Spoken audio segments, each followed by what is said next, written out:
describe for me what a network is to you. Mhm. It's a collection of trusted advisors, not as close as your mentors or your personal board of directors, but people who will mention you in a room when you're not there, or people that you will mention in a room when they aren't there.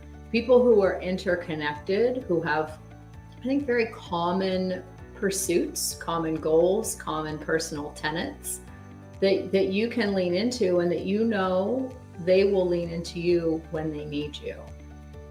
It's not about size. It's not about the quantity of your network. And I know that sounds ironic because I do have a very large network, but it's really about the quality. And I don't mean the quality of people, it's the quality of how you cultivate your network. Welcome to the Warriors at Work show. This is Jeannie Coomber, your guide and host. This is a show for men and women in the workplace who want to move from the predictable to the potent. This is your weekly dose of inspiration with an edge. I talk with CEOs and shamans, sports marketing executives and therapists. All of us are like-minded thinkers and doers who tell stories, share wisdom, and challenge each other to have the best life possible inside and outside the office. Welcome to your Warrior Conversation. Hey everybody, it's Jeannie. Thank you for joining me here at the Warriors at Work show. So the next 4 conversations you are going to hear and or watch is all around one of my favorite subjects, and that is becoming a great networker. I approached 4 extraordinary businesswomen from my community to talk about the skills of networking. Why? I just started to wonder why it's something that's not taught. It's not taught in school. It's not taught at work.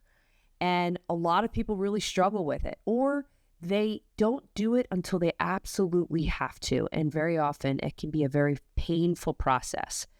So we all know that networking builds your professional networks. It adds to your business and job opportunities. It broadens your knowledge. It makes you a better people skill oriented person, but so many of us just don't do it. So this is a series about 2 things. First is around the mindset. How do you get there? And then secondly, brass tacks, tips, tricks, stories, perspectives, things that will make us better. So enjoy this series. First person I want to bring forward as part of my series on becoming a great networker is Amy Horner, founder of True9. Before Amy founded True9, she was the COO and CFO for multiple organizations. She was known for her ability to guide organizations through periods of intense change. She has started True9 and does a tremendous amount of work with clients on strategic planning and organizational transformation, and is also a fractional COO. When she's not doing that work, she's also a dynamic keynote speaker, and her audiences are moved and motivated by her experiences in change leadership. She brought to this conversation so many incredible tips, philosophies, and wisdom that you will very much enjoy. So, Amy Horner, thank you so much for joining me in this conversation. Is one of my favorite topics to talk about, the power of networking, and you are such a great person to have this dialogue with. So thank you so much for being here with me today. Well, thank you, Jeannie, for having me. I'm happy to be here. This is a fun topic. So I first want to start the conversation before we get into the specifics of where networking has played a role in your life. I think we have to start with your business, because True9, you started this year after wrapping up a 15-year career as a C-suite leader. I want to hear the story that led to the creation of your business. I was really wanting to do something very different than what I had done in the past. Even though I have spent so much time in change for other organizations, I wanted to do something different for me. And so striking out on my own, although I am still working in change, can't abandon the thing that you're passionate about, allows me to lead change with several other organizations instead of being limited to just one. So that was really the big thing that I took on this year, just in January, which seems like a minute ago and a year ago all at the same time. Yeah, I love that. And obviously, we're going to get into how your network played a role in that. And when we first connected, you shared with me that your network played a crucial role Mhm. in your transition from corporate life into running your own business. So first of all, let's start with where and how did you learn networking? Was there a mentor, somebody in your life that were like, okay, Amy, here are the things you have to do? I wish I could answer that question, yes. And after we talked, initially, I thought about it for quite some time. I started my career in public accounting, and we, by nature of that, were forced into talking to a lot of strangers. When you're in Mm, audit, you're out on site with other organizations, with other members of your team, and you have to talk to them. That's how you audit, and that's how you find out what's going on.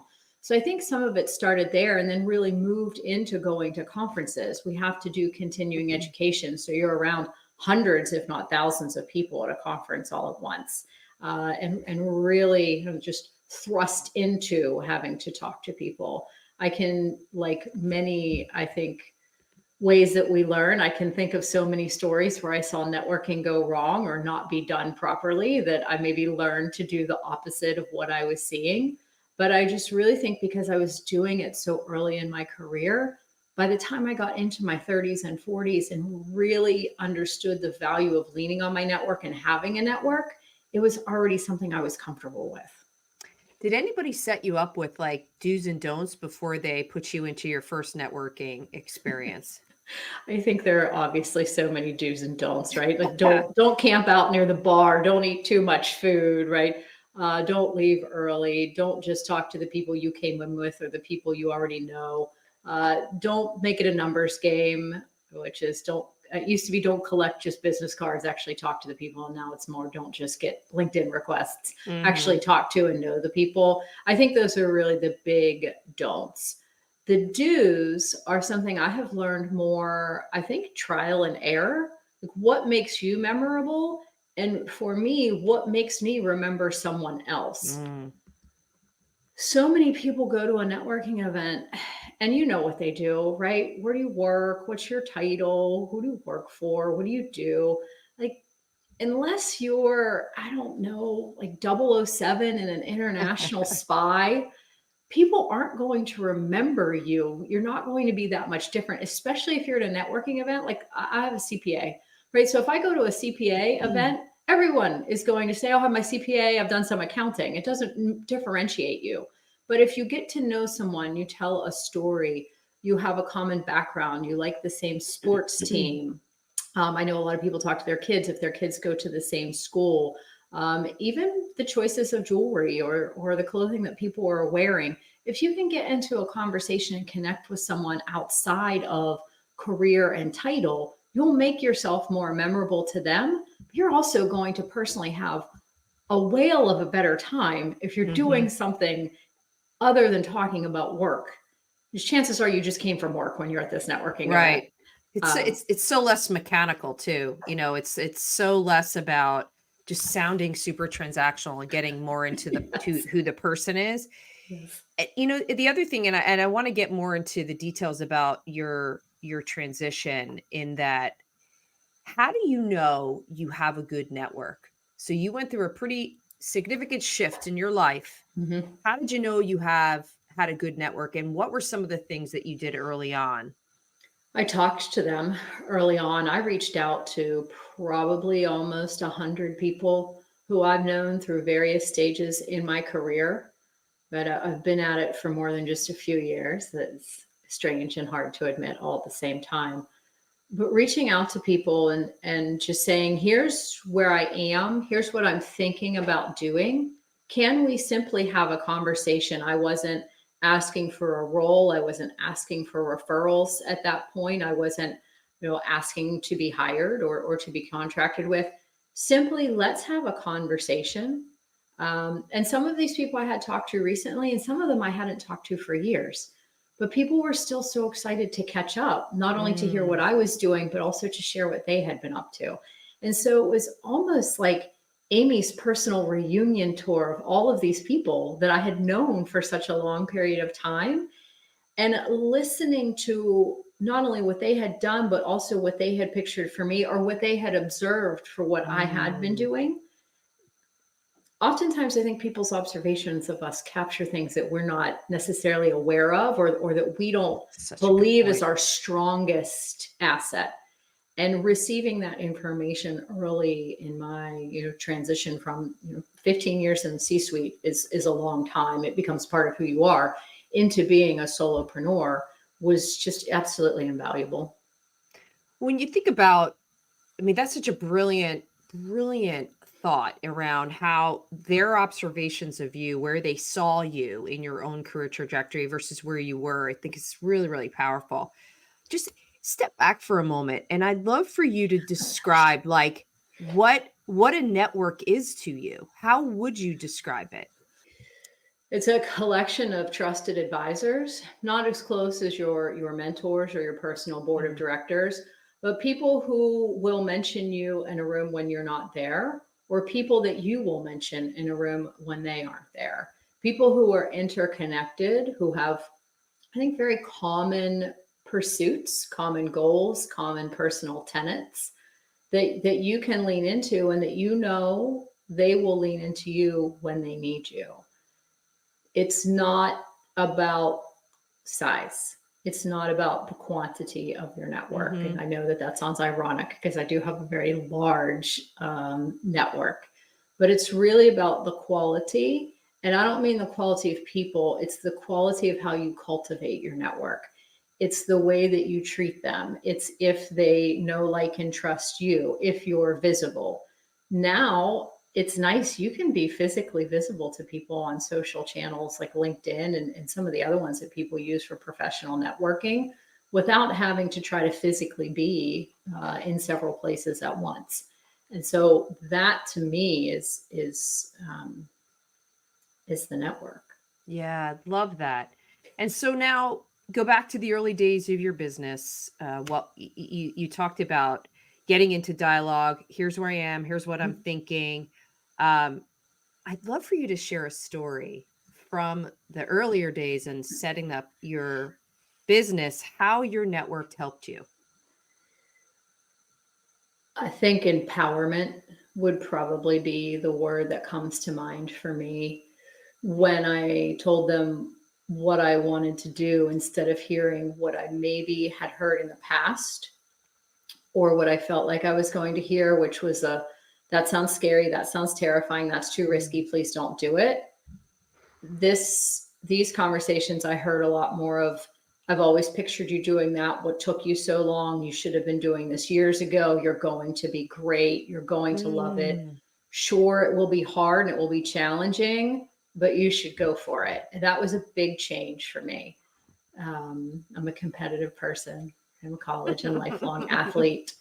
And I'm used to that cheering and camaraderie and support from those closest to me.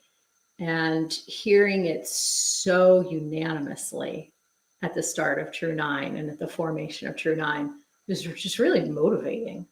Mm.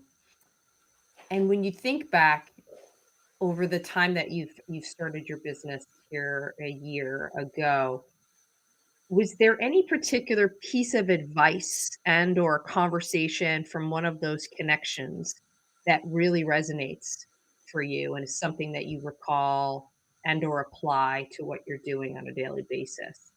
Mhm. I think the don't get discouraged, which is almost a double negative. Don't Mm. get discouraged if you hear no once. And I think that's true for everything. That's something that I teach other people. But I mean, what is the story of the cobbler never had nice shoes?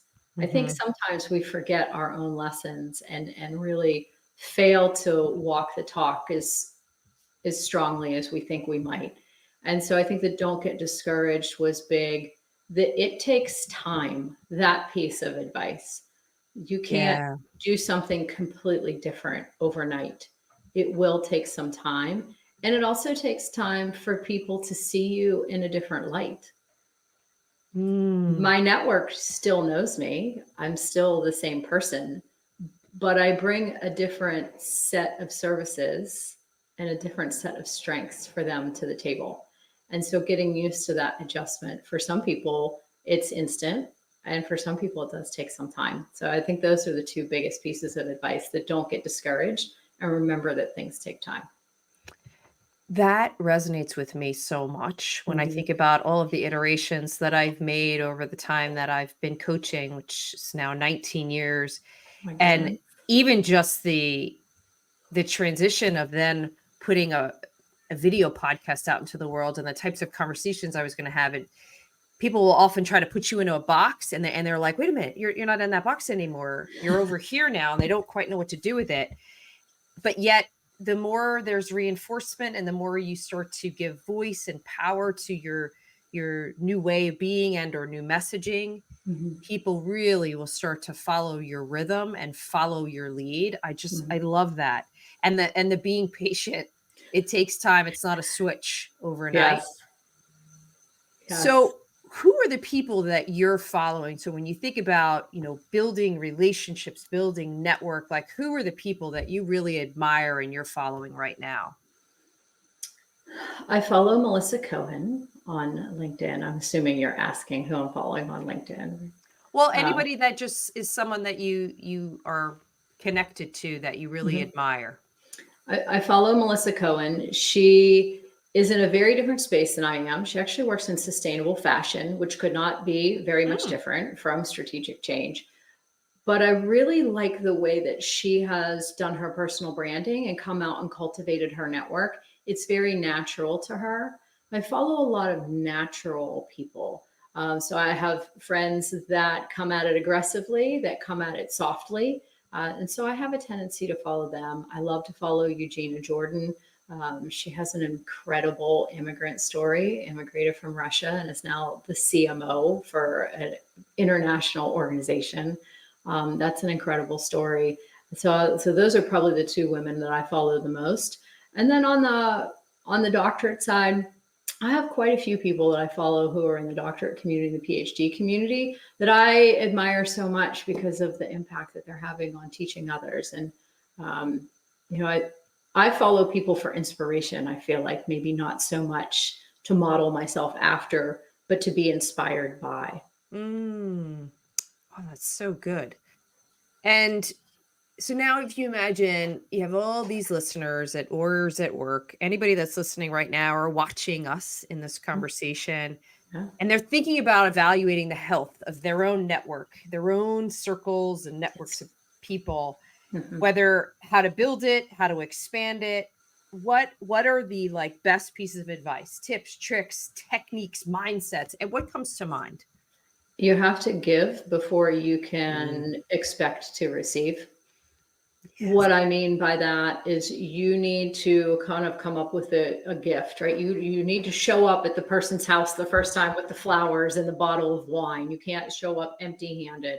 So if you are trying to expand your network or you're wanting to reconnect with members of your network, you need to show up with something of value, a story, a connection, a life lesson that you're sharing with them before Mm, you can expect anything in return.